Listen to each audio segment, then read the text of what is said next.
Guys, I've been teasing it for a while, but I can't keep it to myself anymore.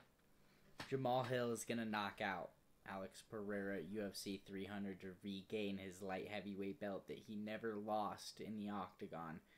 And he's going to shock the world. So, before I get into anything here, I will tell you guys a ginormous caveat to this prediction.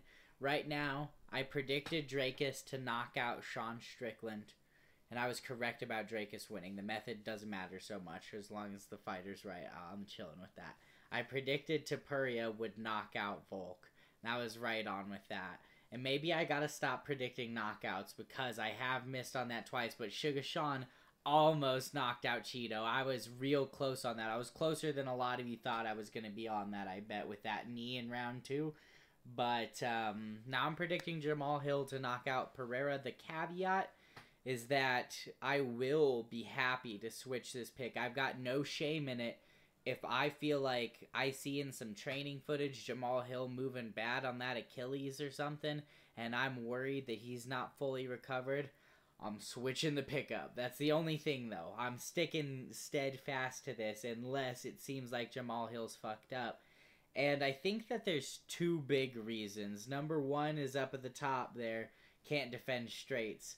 You see Bruno Silva catching Pereira with a straight right in round 1 of their fight, and not hurting him at all, but it was a solid connection. You could hear it like very clearly. And you can also look at the Adesanya fights too. Not only getting stunned and hurt very badly at the end of round 1. If Izzy had a couple more seconds, he probably would have put Poatan out of there at the end of round 1 with that 1-2. That ended up being the same combination that Izzy went over the top with when Pereira had him backed up in their second fight. He wasn't able to defend either of those. And a big part of that comes down to some really poor defensive tendencies that Pereira has. I used to think that it was just when he had someone really close to the finish. But honestly, there's even some instances in the Bruno Silva fight I was just watching where he'd close distance and be teeing off. He'd lead with the right hand and then just bring it back to his chest even though he's in striking range with Bruno Silva. And Bruno Silva's just caging up, so it's not a big deal. But if Bruno Silva decided to counter and throw anything like Izzy did, then it does become a problem, which is like the contrast between that first Izzy fight and the second fight that Izzy had with Poatan in the UFC. And I could see those defensive weaknesses being exploited by Jamahal Hill, who's not only a student of the game, but also taking advice from Izzy, who was able to pull off that upset. And I would consider it an upset, even though he was the betting favorite, because he was 0-3. It was ridiculous that he was a betting favorite in that fight. So yeah, I think he's going to be studying to find those weaknesses. One other thing, too, is that I believe it was in... oh, gosh, I have to look at what this guy's channel is, because he is so good, and I have to shout him out in this, because... But essentially, Poatan's striking defense has gotten worse since moving up to light heavyweight. I can't remember this guy's channel. I'll put it in the description down below. He breaks down the stats of fights, and his channel's way bigger than mine anyway, so my shout out doesn't matter, but I just like to call my source out. But it's dipped quite significantly. He was a lot more diligent in defending strikes to the head at middleweight than he has been in his 2 fights at light heavyweight. And obviously we have a smaller sample size, but we do have a sample size against 2 elite light heavyweights in that.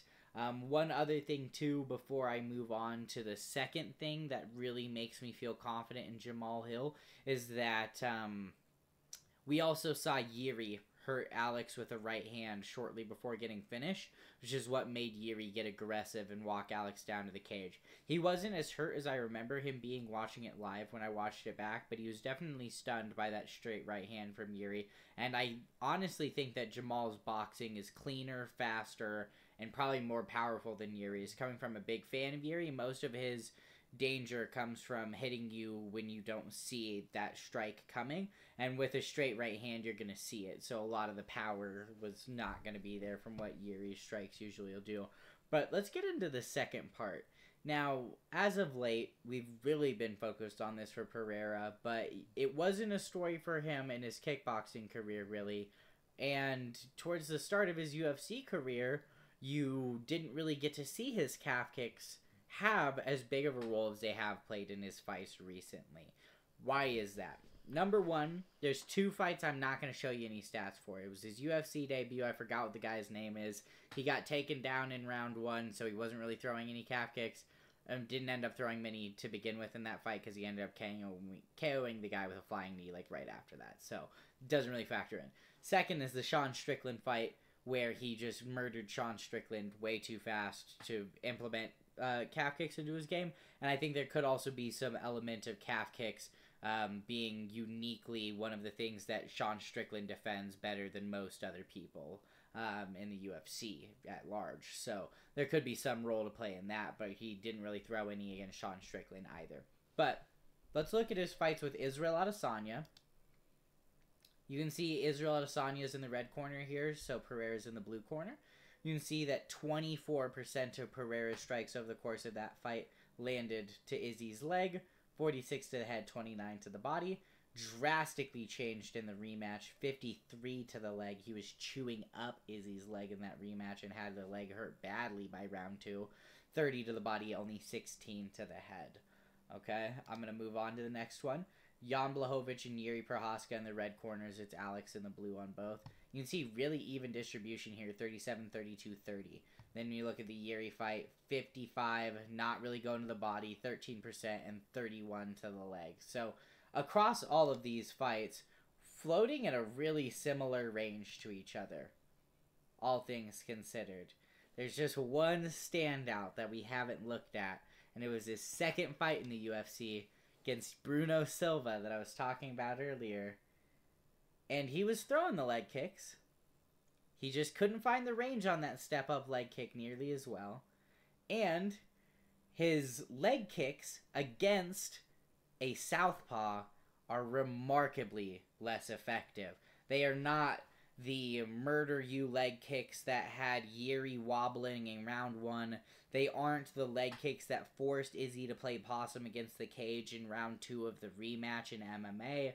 They are not the world beater leg kicks that you've seen in his fights that even gave a fantastic leg kick checker in Jan Blachowicz trouble.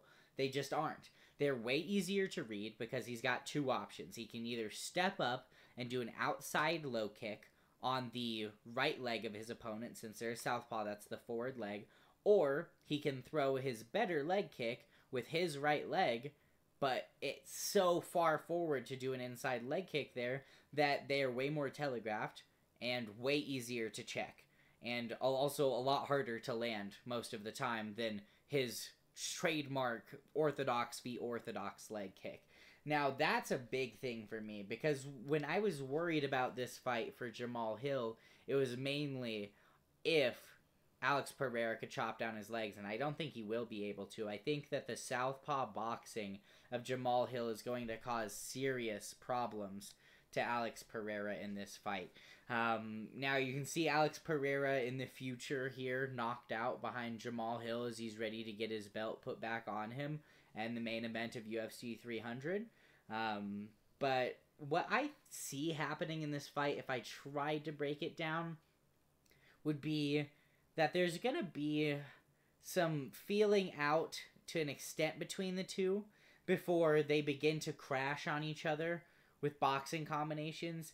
I think that Alex will be trying that step-up kick to the outside more than he does his round kick with his rear leg to Jamahal Hill's leg. And I don't think that he'll be having a lot of success with it. He might land it, but it's not going to be damaging Jamahal Hill's leg to any serious capacity in the fight.